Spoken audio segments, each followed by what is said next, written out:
Today, I would like to share a scripture from James 2, verses 15 to 17, where it refers to faith without works is dead.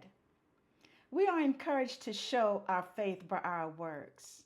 As James chapter 2 reads, it says, suppose a brother or a sister is without clothes and daily food. Welcome to You Go International Network, where Jesus Christ is the source of all our spiritual, mental, and physical needs. Thank you for joining us. To God's endless love, every subject, every direction, it all leads back to the source connection. For hope, for faith, for God's correction. Subscribe today to the source connection.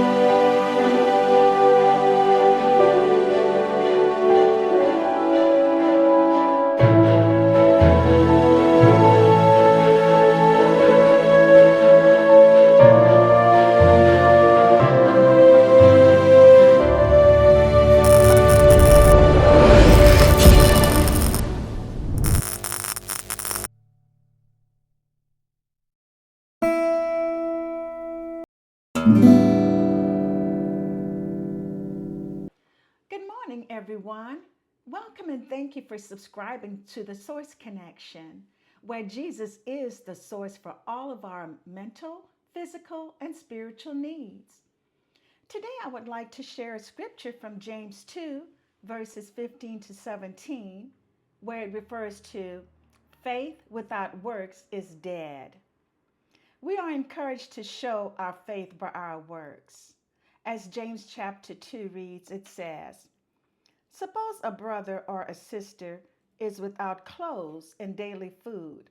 If one of you says to them, go in peace, keep warm and well fed, but does nothing about their physical needs, what good is it?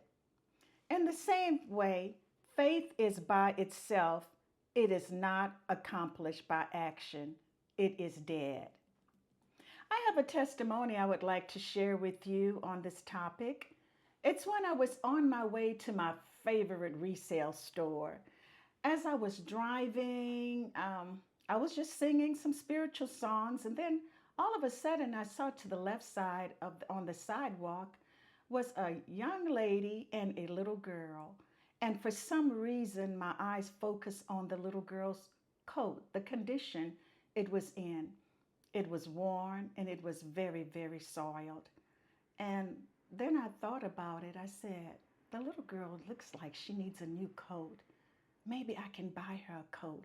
I just hope that they're going to the same store I'm going to, because they were walking in that direction. So as I approached the light, I had to wait because it was red, and they walked out of my sight. But as I pulled in the driveway at the thrift store, I was able to find my parking spot. And when I went inside of the store, I did see the lady and her little girl. I wasn't sure how to approach them. The first thing I did was I went to the children's section where the little girls' coats were. And I looked at the coats and I found one that was in excellent condition, but I wasn't sure if it would fit. So what I did, I went upstairs and I was able to locate the little girl and her mother. And without them noticing, I discreetly put the coat next to the little girl to size her up to see if it would fit. Unfortunately, that coat was much too big for her. So I went back downstairs to the coat section and I saw a beautiful little coat that I hadn't seen before. Apparently, it was just placed on the rack. So I got that coat and I went back upstairs and I sized the little girl again without them knowing, and it fit perfectly. So I approached the mother and I wasn't sure how she would react to my offer to buy the little girl a new coat, because I didn't want her to take it as an offense or anything. So I just humbly approached the mother and I greeted her and I smiled and I said, "Excuse me, I hope you don't mind, but I did observe that your little girl perhaps may need a new coat and I would like to buy one for her." And to my surprise, the mother just lit up. She was practically in tears when she saw the coat and she presented it to her little girl. And the little girl said, "Mommy, this is my coat?" And we tried it on and she was so happy. We all were so happy. So I invited the little girl's mother to fellowship with us. I gave her the information and I pray that a seed was planted in that situation. So I just want to thank God for giving me the opportunity of being able to bless someone. So sharing this testimony is just to encourage you to be sensitive to the needs of others who may be around you. It's not enough just to say, "I will pray for you," and then walk away and leave your brother still hungry and in need. Or perhaps you may know a friend who might have a bill that they don't have enough money to pay. If you have the money and you're able to pay the bill, please, by all means, pay it.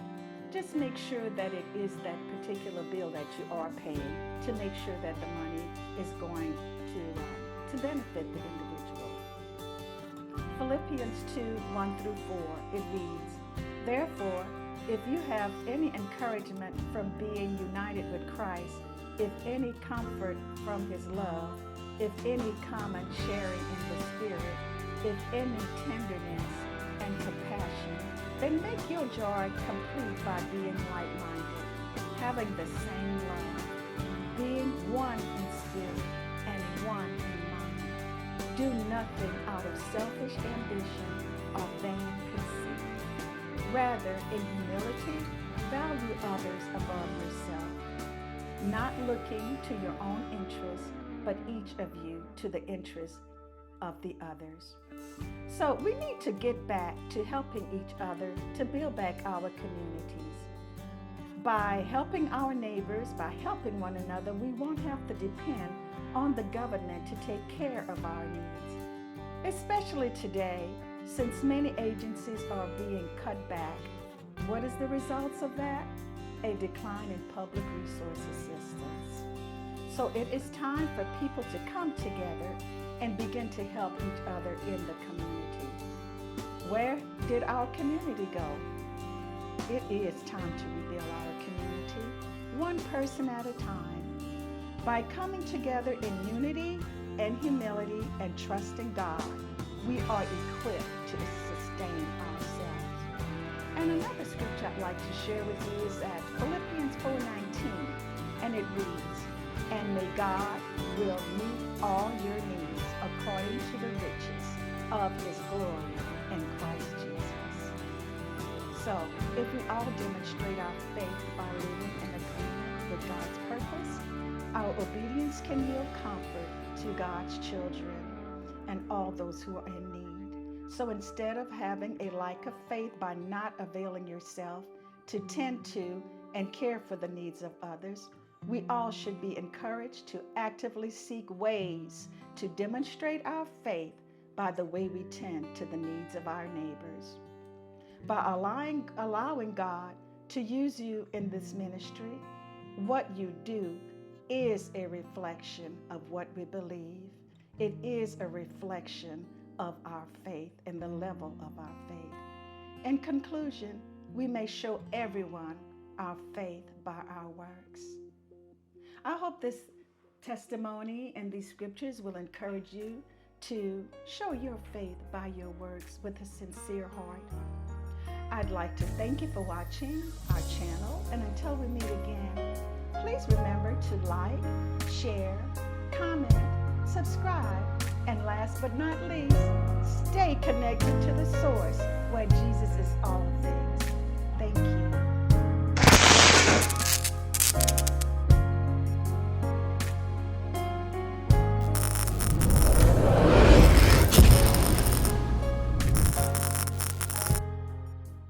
Until we meet again, stay connected to the source.